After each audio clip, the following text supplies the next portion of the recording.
Hola, buenas tardes. Mi nombre es Sonia Oceda Martínez y bueno, antes de iniciar mi exposición, quiero expresar mi agradecimiento a la Universidad de Cantabria y de Oviedo en calidad de coorganizadora del cuarto seminario internacional denominado Digitalización e Inteligencia Artificial al servicio de la justicia por permitirme formar parte de este seminario tras haber sido seleccionada a mi comunicación. Pues bien, la comunicación que paso a desarrollar lleva por título El papel del derecho penal en la ciberseguridad. Y lo primero a lo que debemos hacer referencia es al concepto de ciberseguridad como tal. En este sentido, nos remitiremos al Reglamento de la Unión Europea 2019/881 relativo a ENISA, a la Agencia de la Unión Europea para la Ciberseguridad y a la certificación de la ciberseguridad de las tecnologías de la información y la comunicación. Y precisamente en este reglamento es donde define la ciberseguridad como el conjunto de actividades que son necesarias para la protección de las redes y sistemas de información de los usuarios de tales sistemas y de otras personas afectadas por las ciberamenazas.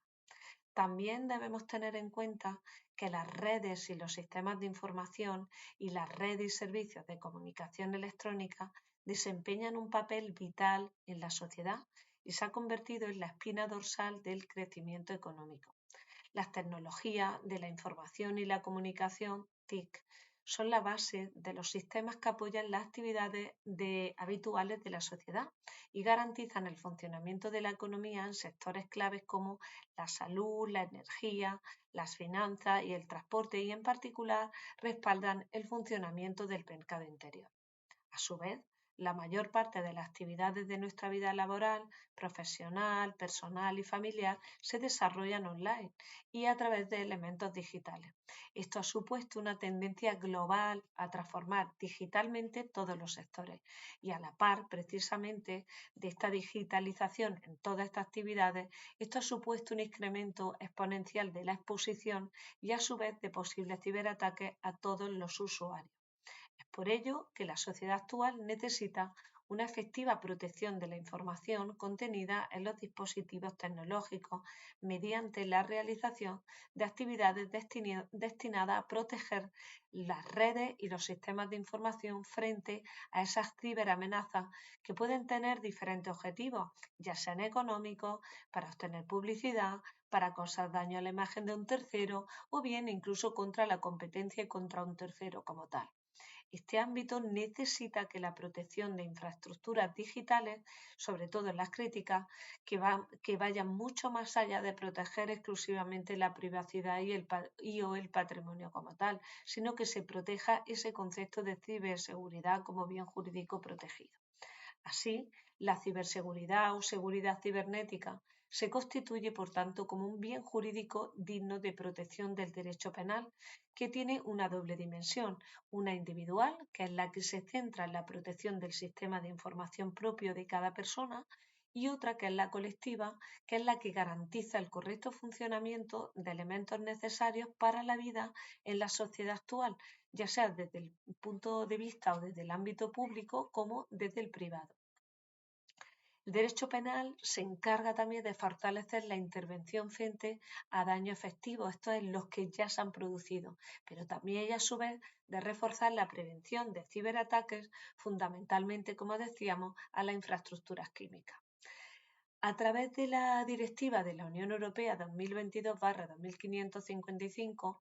que es la relativa a las medidas destinadas a garantizar un elevado nivel común de ciberseguridad en toda la Unión, se establecen las obligaciones de ciberseguridad para los Estados miembros y las medidas para la gestión de riesgos de ciberseguridad y obligaciones de notificación para las entidades en su ámbito de aplicación. Así, tras ser traspuesta, será necesario el derecho nacional que contemple unas responsabilidades por incumplimiento de esas obligaciones y, por tanto, se deba de esta manera delimitar el ámbito que abarque el derecho penal.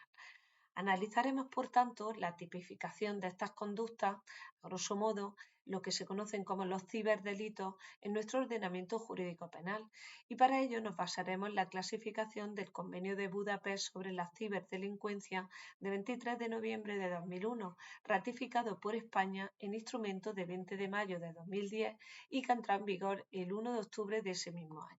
Así, dentro de esa clasificación, como les venía diciendo, son cuatro los grupos como tales. El primero, el de los delitos contra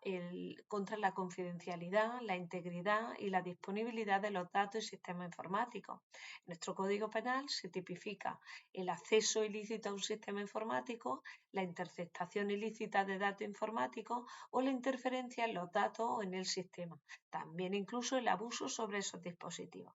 Un segundo grupo, que es el de los delitos informáticos como tales, como son las falsificaciones, los fraudes informáticos, el acceso ilegal a sistemas de información, este se regula en el artículo 197 bis del Código Penal, o bien la interceptación ilegal de transmisiones de datos entre sistemas que se regula en el artículo 197 bis 2. También el abuso de dispositivos, incluso se adelantan las barreras de protección en el artículo 197.3. El de daño informáticos, también propiamente dicho como tal, que también se denomina cracking, que se regula en el artículo 264 y dentro de ese 264 bis, el de denegación del servicio e incluso también en el TER, el adelantamiento de las barreras de protección penal. El tercero de los grupos son los delitos relacionados con el contenido, especialmente cuando hacen referencia a la pornografía infantil. El cuarto de ellos, los delitos relacionados con infracciones de la propiedad intelectual y de los derechos afines.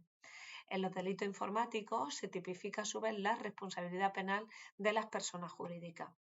En último lugar, y ya concluyendo, y no por ello menos relevante, también se regula o se contempla la utilización de Internet con fines terroristas,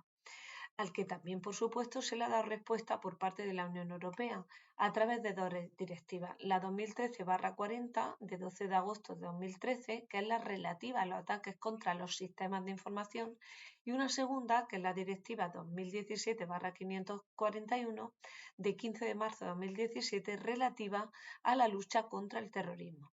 La transposición de ambas ha modificado la Ley Orgánica 10/1995, 23 de noviembre, el Código Penal, y tipifica el terrorismo a través de Internet cuando sea ya para difundir propaganda, ya para financiarlo, ya para entrenar terroristas o para planificar o ejecutar ataques terroristas y ciberataques. También se regula el concepto en el Código Penal, el concepto de ciberterrorismo, esto es, según el artículo 573.2, que define estos delitos de terrorismo como los delitos informáticos a los que hemos hecho antes referencia, es decir, el del 197 bis y ter y el 264 a 264 quater, cuando los hechos se cometan con alguna de las cuatro finalidades siguientes. La primera, subvertir el orden constitucional o suprimir o desestabilizar gravemente el funcionamiento de las instituciones políticas o de la estructura económica o sociales del Estado u obligar a los poderes públicos a realizar un acto u abstenerse de hacerlo. Una segunda finalidad, la de alterar gravemente la paz pública. Una tercera, desestabilizar gravemente el funcionamiento de una organización internacional. Y una cuarta, provocar un estado de terror en la población o en una parte de ella. Por ello, también se regula, también en último lugar, lo que es la responsabilidad penal de las personas jurídicas en relación a estos delitos de terrorismo en el artículo 580 bis del Código Penal. Con esto doy por concluida la exposición, agradeciéndole a todos la atención prestada.